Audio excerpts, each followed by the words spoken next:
May kulang. Sabi ko sa kanya, may nawala. May kumuha ako, may kulang. So sabi ko gano'n, patawag mo yung naglinis kahapon.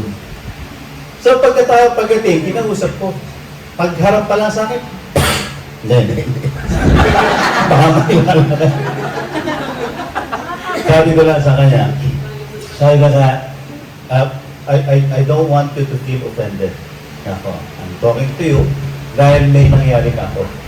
And I am 100% sure about this. Bago ko umalis, minat ako niligay, hinilang ko. At pagdating ko ako, hinilang ko rin agad. May kulang, sabi ko nila. But I'm not accusing you. It's possible na kahit sinasabi kong hindi ako nagkamali, possible na nagkamali ako. But I'm just sharing this. Kasi itong nawala, maibabalik sa akin. Pero yung kumuha ka ko, naaawa ako for the person. But I'm not saying it's you. Nakuha ninyo? I'm not saying it's you. Sabi ko sa kanya, I'm a pastor ka kung gano'n. And yun ako, do you have kids? Ganyan. I ended up praying for the guy. Nakuha ninyo? Hindi ko siya, huwag nyo nang itawag dun sa atin. I'm just sharing. Hindi ba, sometimes we feel, when we feel violated, magagalit ka. Hindi ba? Pagka alam mo may ganon. Pero sa akin kasi, alam nyo, God has been so good to us. God has been so gracious and generous to us. And between the person at saka kami, mas nakakaawa yung mga taong nasa ganong situation. And that's why I ended up praying for him because of the compassion. Imagine, kung pastor ako, or hindi na pastor, Christian ako, biglang nagwala ako. Ano nangyari nung election? Di ba yung mga Christians? Ang rude na mga pinupost. Mga Christians nagko-quote ng Bible, ang rude ng mga pinupost. So, that is very unlikely for a true follower of Jesus. Always choose to what? Have a forgiving heart. Question is, madali ba tayong magpatawad? Alam niyo, sa totoo lang po, hindi madaling magpatawad. I struggled. In fact, yung sa testimony, I struggled with unforgiveness, especially towards my dad. I nurtured that hatred, and that's why I ended up living a life na talagang very evil, very wicked. But I praise God because God has blessed me with a very loving, very beautiful, godly, and forgiving wife. Ayan. So, ano nangyari po ngayon? Tingnan niyo. Last year lang po yan. Ito, hindi ako nagyayabang, ha? Last year lang po yan. Biglang meron si Jairus, kinuha ng pala kami. Tapos sinend sa akin. Sabi niya, Pastor Dan, how sweet. Alam niyo, tingnan niyo, 32 years na kami, ang asawa ko mesmerized pa sa akin. So, isipin niyo, kaya ako hindi ako nag-sugar sa coffee ko. You know why? Tingin pa lang ng misis ko matamis. But can you just imagine? 15 years of drugs. I used to be a drug dependent. I used to be a very violent person. I was in and out of jails. Alam niyo, lahat po ng masama nagawa ko sa buhay ko. Okay? So, ang first case ko po is murder. Ang last case ko is frustrated homicide. I was a very violent person, abusive husband to my wife, and abusive to my children. Can you just imagine? Sinong nilalang sa mundo na despite sa lahat ng, munti ko pa hong patayin ng asawa at mga anak namin. Eh, hindi na ko na-share. Na-share ko yata yung story.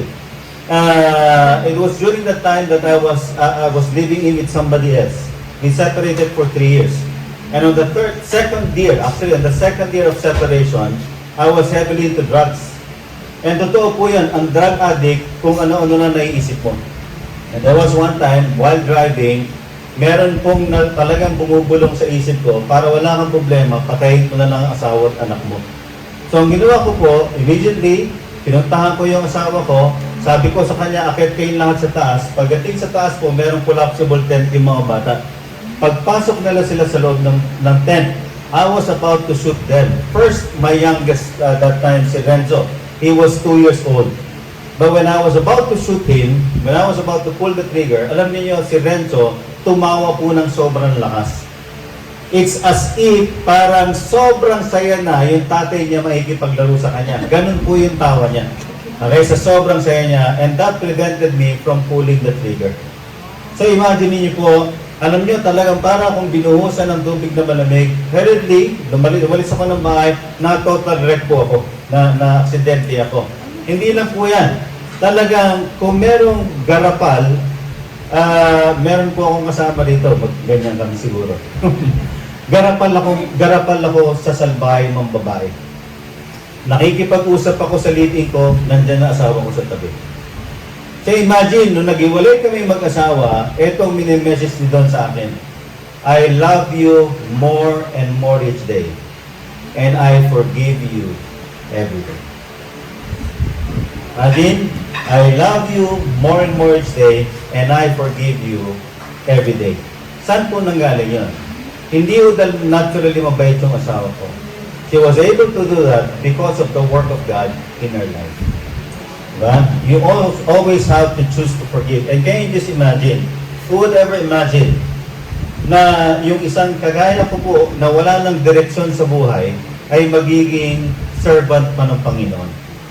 Eh, talagang she just prayed that our marriage will be restored. Hindi ho niya naisip na yung rewards of being forgiving, gracious, and unconditionally loving will result to us serving together, not just the two of us, but even our children. Okay? Choose to forgive. And the next, sabi ko dyan, do not be anxious about anything. Ang tanong, meron pa po ba kayong pinag-aalala sa buhay? Hello? Alam niyo, sa totoo lang po, kaya hindi tayo nakakatulog. Kasi hindi tayo nagtitiwala. Ha? Sa totoo lang po, kaya tayo hindi nakakatulog kasi hindi tayo nagtitiwala. Kaya hindi tayo nakakatulog ng payapa kasi meron tayong kinakatakutan. Tama ba yan? And that's why we actually are living in fear of so many things. We are worried about so many concerns or issues. At the end of the day, do you know that 80 to 90% of the things that we worry about will not even happen? Okay? So ano pong kailangan natin? Ang sabi po rito, do not be anxious about anything. You have to be a warrior, not a warrior. I'll just give you an idea, anong ginagawa po ng worrying sa atin? Because when we worry, lagi tayong stress. Sino po rito ang gustong-gusto ng stress? Bigyan ko kayo. Dito. Alam niyo, ang ganda na nakita kong pinost kanina. Ang ganda na nakita kong pinost kanina about the challenges of a pastor. Alam niyo, hindi ho madali magpastor. Lalo po sa amin, every day, every week, we minister to people. Imagine niyo po yung storya na napapakinggan namin, pinapakinggan namin every day. And on top of that, we oversee 18 churches. To handle one is difficult. To supervise 18 is also very difficult. I oversee CCF, tulong tayo. We also manage an orphanage. Pero bakit po nakakaikot kami at bakit masaya kami? You know what, at the end of the day, hindi ko problema yun eh. Tinawag ako ng Diyos dito, problema na ng Diyos yun. Ang kailangan ko lang po is to cooperate with God. Ang kailangan ko lang is to obey God. Pag magpa-stress ako, alam niyo po, hindi po yung ginagawa ko para sa Panginoon what matters to God. Ang tinitignan ng Panginoon, yung attitude at yung puso ko po. Okay? If you're stressed, hindi ka ang stress will paralyze you. Pag stress ka, hindi mo ma-appreciate ang pamilya mo. Pag stress ka, hindi mo ma-appreciate si God. Subukan mo ma-stress ka. Yung quality of your prayer, it's different. Subukan mong stress ka araw-araw. Alam niyo, wala ka nang may enjoy. So, ano mangyayari ngayon? Stress will paralyze you.